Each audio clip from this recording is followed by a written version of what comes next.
Rain slashed against the windows of St. Helena Military Hospital, a fortress of glass and steel that usually hummed with calm precision. But tonight it pulsed with chaos. Alarms echoed, footsteps thundered down the corridor, and voices trembled with urgency. Inside Operating Room 3, 22 of the nation's finest doctors stood around a dying woman.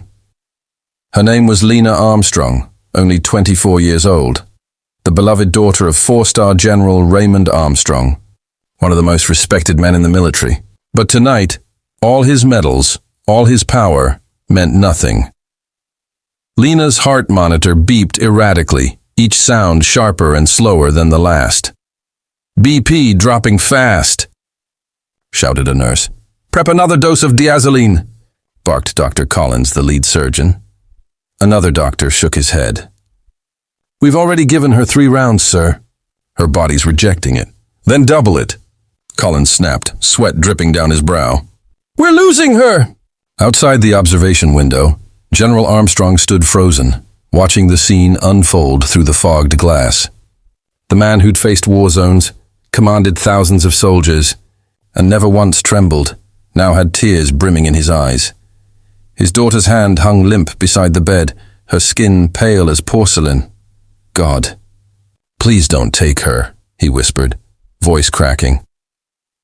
Down the hall, a janitor quietly pushed his cleaning cart, humming to himself.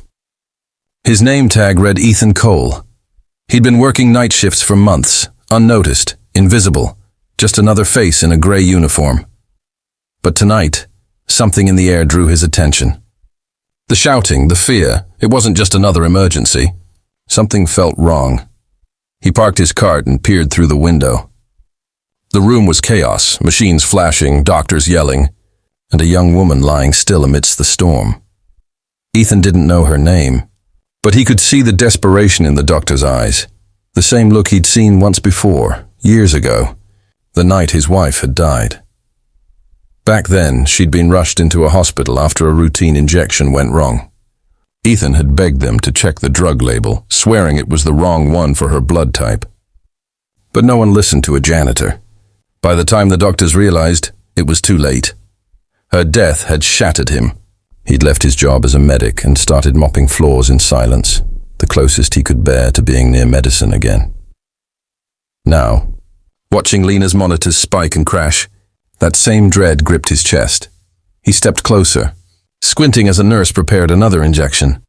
His eyes caught the label just as the nurse's hand trembled in the harsh fluorescent light. Diazoline compound. The name hit him like lightning. His late wife, Emily, had been allergic to that same compound. "It's dangerous for AB-negative patients," she'd told him once while studying case files. "One shot can shut their organs down completely." Ethan's pulse pounded in his ears. He knocked on the observation window, but no one looked up. He tried again, louder. "Hey! Stop! Don't give her that!" A guard turned toward him, frowning. "Sir, you can't be here. I said stop." Ethan's voice cracked through the chaos like thunder. He pushed the door open, ignoring the guard's protests, and stepped inside. The room froze. 22 doctors turned to see a janitor standing in the middle of the sterile room, his shoes squeaking against the tile, his chest heaving. Dr. Collins's face went red with fury. "Who authorized you in here?" "Get him out!" Ethan raised his hands. "Listen to me. You're about to inject her with something that'll kill her." Gasps rippled through the team. Collins scowled. "What nonsense. This is a sterile area." But Ethan didn't back down. His voice shook, but his conviction didn't. "Check her chart. If her blood type is AB negative, that drug will shut down her entire system. My wife, she died from the same reaction. Please, just check." The general who'd stormed in behind him froze mid-step. "What did you just say?" Ethan turned to face him. "Sir, I don't know who she is, but she's reacting to that drug, not the illness. If you give her more, you'll lose her for good." Dr. Collins threw up his hands. "This is absurd. You're a janitor, not a doctor." But a young nurse hesitated, her voice trembling. Wait, he might be right. Her chart. She flipped through the tablet, her eyes widening. Her blood type is AB negative. A stunned silence filled the room. Dr. Collins blinked, disbelief washing over his face. "That can't be. We didn't even consider." "Then consider it now," Ethan shouted. "Flush her system, give her activated charcoal, antihistamines, whatever you need to reverse the reaction." The general's voice thundered, "Do it, now!" Instantly, the doctors scrambled into action, following Ethan's directions that came not from a janitor's book, but from a man who'd once saved lives on battlefields and lost one at home. Seconds ticked by like hours. The beeping on the monitor slowed, then steadied. Lena's heart rate began to climb, weak at first, then stronger, more rhythmic. Her fingers twitched. Her breathing deepened. The nurse gasped. "She's stabilizing." A collective exhale filled the room. Ethan's knees nearly gave out from relief. He stepped back, his heart pounding in his ears as color returned to the young woman's face. Dr. Collins stared at the monitor in disbelief, then looked at Ethan. How did you know?" Ethan swallowed hard. "Because I didn't speak up soon enough once before." General Armstrong approached slowly, his boots echoing against the tile. The soldiers outside watched through the glass, breath held, as their commander, the unbreakable man, stopped in front of the janitor. "What's your name, son?" he asked quietly. "Ethan Cole, sir." The general nodded, eyes heavy with gratitude and awe. "Tonight, Ethan, you did what 22 doctors couldn't." Ethan looked down, gripping the handle of his mop cart, voice trembling. "I just didn't want another family to lose someone because nobody listened." He turned to leave, but the general's voice stopped him. "You didn't just save my daughter," Armstrong said. "You reminded me that sometimes rank means nothing, and heart means everything." Ethan said nothing. He simply nodded, wiped his hands on his uniform, and walked back into the hallway where his mop waited.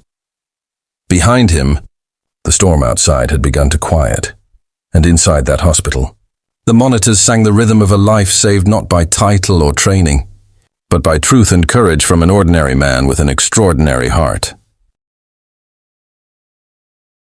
The next morning, sunlight spilled through the glass corridors of St. Helena Military Hospital, painting golden stripes across the floor. For the first time in days, the ICU wing was quiet. The rhythmic beep, beep of the heart monitor was calm, steady, alive. Lena Armstrong was awake. When she opened her eyes, confusion flickered across her face. She was surrounded by flowers, nurses smiling softly, and her father sitting beside her, his battle-worn hands clutching hers. "Dad?" she whispered weakly. General Armstrong's lips trembled. "I'm here, sweetheart," she smiled faintly. Did they save me?" The general's throat tightened.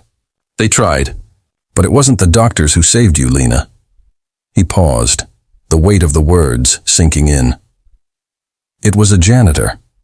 Lena blinked, unsure if she heard right. "A janitor?" He nodded. "A man named Ethan Cole." She didn't know the name, but something in her father's voice told her he'd seen something that shook him to his core.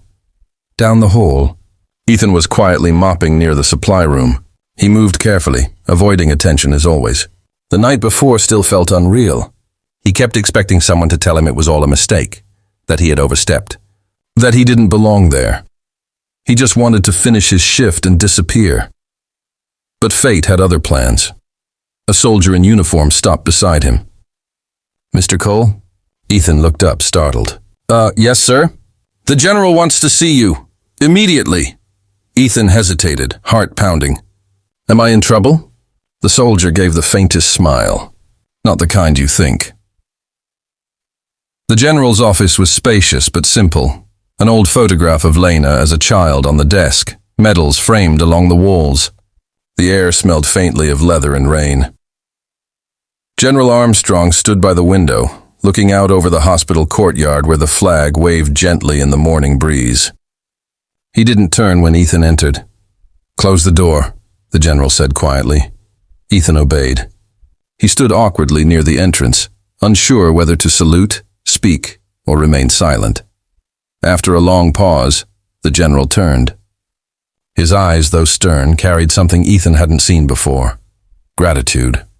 Mr. Cole, he began, I ran your name through the defense database. Ethan's chest tightened. Sir, Relax, the general interrupted. You're not in trouble. In fact, you should have never been mopping floors to begin with. He held up a file. Ethan's military record. Sergeant Ethan Cole, 12 years as a combat medic. Afghanistan, Syria. 3 commendations for bravery under fire. You saved over 30 soldiers in a single day during Operation Nightfall. So tell me. He stepped closer, his voice softening. Why is a man like you cleaning hallways instead of saving lives? Ethan swallowed hard. Memories flashed before him. The battlefield smoke, the screams, his wife's face in the hospital bed. Because, sir, he said finally, I failed to save the one person who mattered most. The general's expression shifted. Your wife? Ethan nodded slowly. Emily, she was a nurse. The kind of person who could calm a storm just by walking into the room. He smiled sadly. 5 years ago, she had a reaction to a drug. I tried to warn them, told them it wasn't safe for her blood type, but they didn't listen. She died in my arms while the doctors argued over protocol. The general's jaw tightened. I left everything after that. The army, my home. I just couldn't be around hospitals anymore. But eventually I came back. Not as a medic, just a janitor. Figured maybe I could keep watch quietly, make sure no one else got ignored like she did. Ethan looked down, his voice barely above a whisper. Last night, when I saw that same drug, I heard her voice again, telling me not to stay silent. So I didn't. For a long moment, the general said nothing. He simply reached across his desk and extended his hand. When Ethan finally shook it, the general gripped it firmly, his voice rough with emotion. You didn't just save my daughter, son. You saved me too. I'd forgotten what courage looks like when it doesn't wear rank. By noon, word of the miracle janitor had spread through the hospital like wildfire. Reporters flooded the front gates, nurses whispered in hallways, and even the doctors who had once ignored Ethan now avoided meeting his eyes. Dr. Collins approached him near the break room, his usual arrogance replaced with guilt. Mr. Cole, he said awkwardly, I owe you an apology. I should have listened. Ethan simply nodded. Just remember it next time someone speaks up, no matter what uniform they wear. A few days later, Lena asked to meet the man who had saved her life. When Ethan entered her hospital room, she smiled weakly, tears shining in her eyes. You don't look like a janitor, she said softly. Ethan chuckled. You don't look like someone who scared 22 doctors half to death. They both laughed. Then Lena said, My dad told me what you did. I don't remember much, but I know I owe you everything. Ethan shook his head. You don't owe me a thing, ma'am. Just live. That's all the thanks I need. But Lena wasn't done. You may have been mopping floors that night, Mr. Cole, but to me, you'll always be the man who mopped away death itself. Her words struck deep. For the first time in years, Ethan felt something he thought he'd lost forever. Peace. Weeks passed. The media turned Ethan into a sensation. Headlines read, The janitor who outsmarted 22 doctors. From mop to miracle, the unsung hero of St. Helena. Offers poured in, job promotions, interviews, scholarships to return to medical school. But Ethan turned them all down. He didn't want fame. He wanted purpose. So with the help of General Armstrong and his daughter, he founded something new, the Emily Foundation, named after his late wife. Its mission was simple, to train hospitals to listen to every voice in the room, regardless of position or title. From janitors to surgeons, everyone's observation mattered. The Foundation's first conference drew hundreds of doctors, nurses, and hospital staff. On the stage stood Ethan, wearing a plain gray suit instead of a janitor's uniform. Beside him sat Lena and her father. As the crowd hushed, Ethan spoke into the microphone. I used to believe saving lives was about medicine, he said. But I learned it's really about listening. My wife tried to tell people something once, but no one listened, and she paid for it. I don't want that to happen ever again. He paused, emotion catching in his throat. Last month I spoke up, and someone did listen. And because of that, a young woman is alive today. That's all I ever wanted. for someone to listen. When he stepped back, the audience rose to their feet, applauding for a man who once swept their floors. At the end of the ceremony, Lena hugged him tightly and whispered, "Thank you for giving me a second chance." Ethan smiled, his eyes glistening. "No, thank you for reminding me that my wife's voice still lives on, through you." Outside, as the sun dipped below the horizon, Ethan stood beneath the fluttering flag. The wind brushed through his hair, carrying the faint scent of rain. He looked up and whispered, "We did it." Emily, someone listened, and somewhere in the quiet evening, it felt as though she was smiling back. Moral: greatness isn't defined by titles or uniforms. It's defined by courage, compassion, and the strength to speak up when no one else will.